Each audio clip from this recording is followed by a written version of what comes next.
So here we have the analog, digital, and 2 board. Here are all the parts that come with it. They're all in the kit that you'll get. Over here is all the components that you'll need. You have resistors, transistors, everything you could possibly need will be in there. It also has a color chart for resistance as well as the wire diagram. Now we're going to move into the PSpice section of this video to show the theory behind our circuit and show what the expected results should be.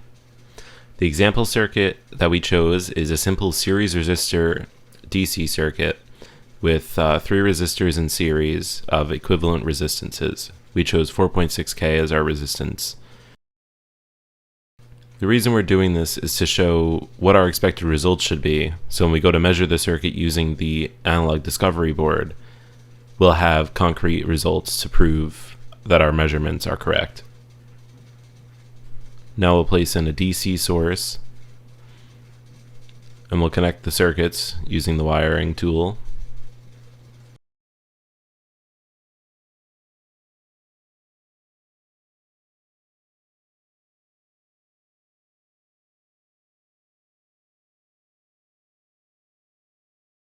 Now we're going to place a ground for the circuit, as you need a ground in PSpice. Once this is connected, we could change the voltage on our voltage source. We chose to use 5 volts as our voltage, as this is what the digital and analog discovery board can provide over USB.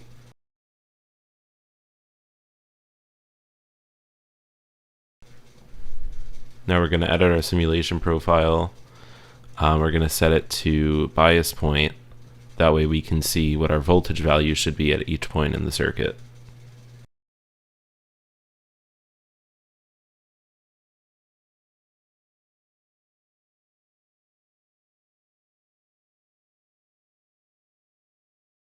Now as you can see, we have 5 volts from the power supply, and then the drop is 3.33 across the next resistor, and then 1.657 across the next resistor.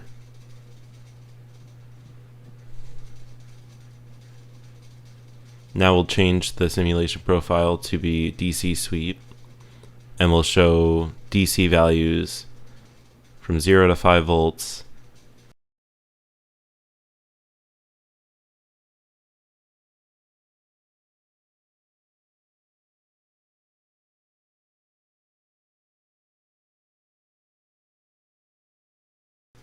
and now we'll place our voltage markers to measure the voltage at different points in our circuit. Now when we run the simulation, we'll get a graph that shows the voltage at each point in the circuit.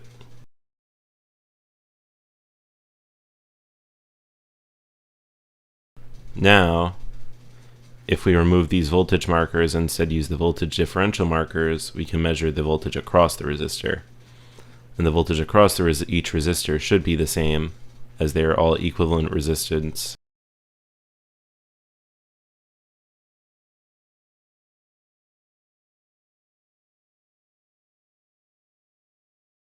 The voltage should be spread across them equally. This is proven by the line all lining up on the graph in PSpice. Here we have a series DC circuit with 3 resistors in series, each of them being 4.7 kiloohms. Measuring these using the probes and the probe breakout for the digital board. And here you can see the oscilloscope breakout board. There is an AC and DC jumper.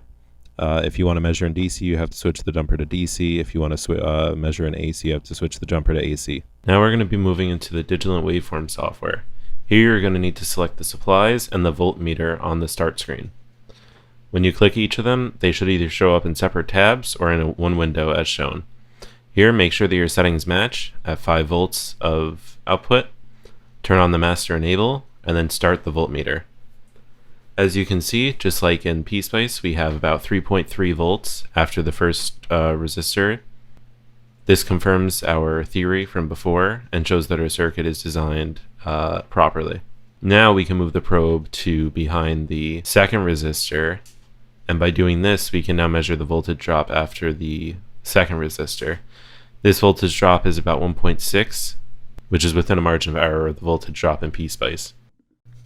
Now we'll be creating our AC example circuit in PSpice. We'll start off just by modifying the circuit that we created before for the DC section. We'll simply remove R2 and R3 and replace them with a capacitor.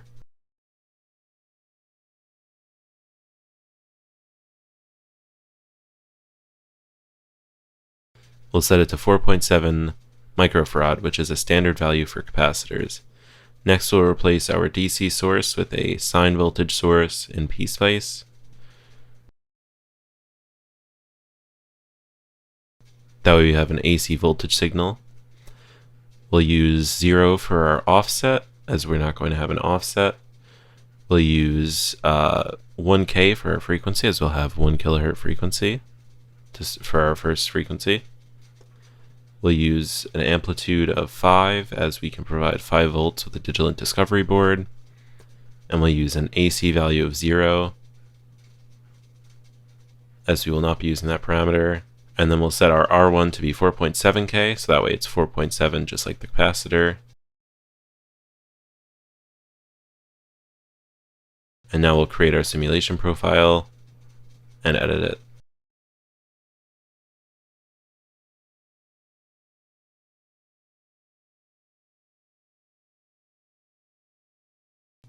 We'll be using time domain. We'll be using a run-to time of 10 milliseconds and a maximum step size of 10 microseconds. That way we have a nice smooth graph. And we'll place our voltage marker right after the resistor. That way we can read the voltage across the capacitor. Now we can run the simulation. We're getting a peak-to-peak signal of about 70 millivolts. Voltage is offset from 0 a bit because the capacitor must charge.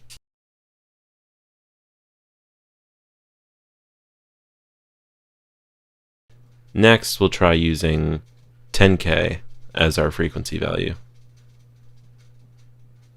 And we'll see how that looks in a graph.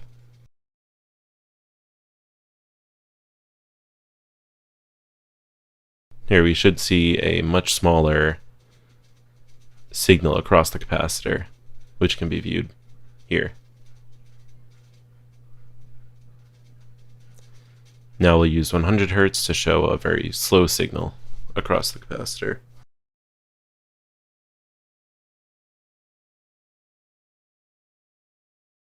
We can remove the input signal here to show just the signal across the capacitor.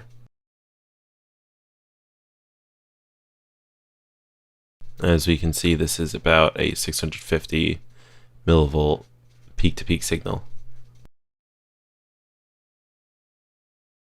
So here we have a AC circuit with a 4.7K ohm resistor, and it's in series with a 4.7 microfarad capacitor.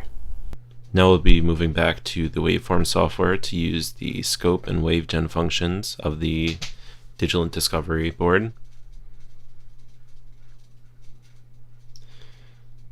We'll enable channel 1 in the channels drop-down, so that way we can use it. We'll use a simple 1 kilohertz sine wave for our first test, and we'll set the amplitude to 5 volts, just like in PSpice.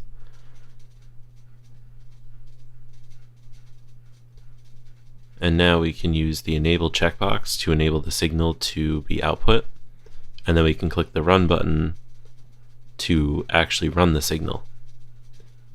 We'll run the signal after we start the oscilloscope though. Now we'll run the oscilloscope, and then we'll run the waveform. And now we can lower the range of the oscilloscope to allow it to find an edge to trigger on.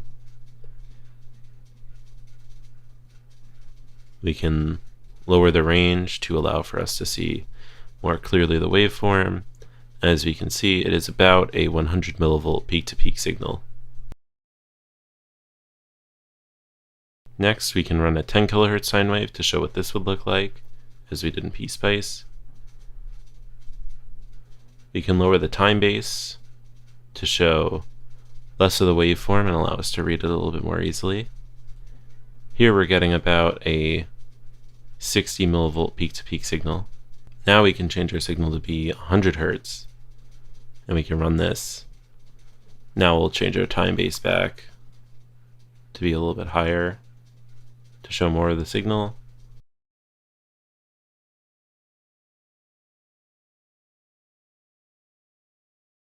Now we could also raise our range to show more of the signal. That way we can actually read it. Here we're getting about 800 millivolts peak to peak. This is within a margin of error of our PSpice values, as there is variance between physical components and simulated components.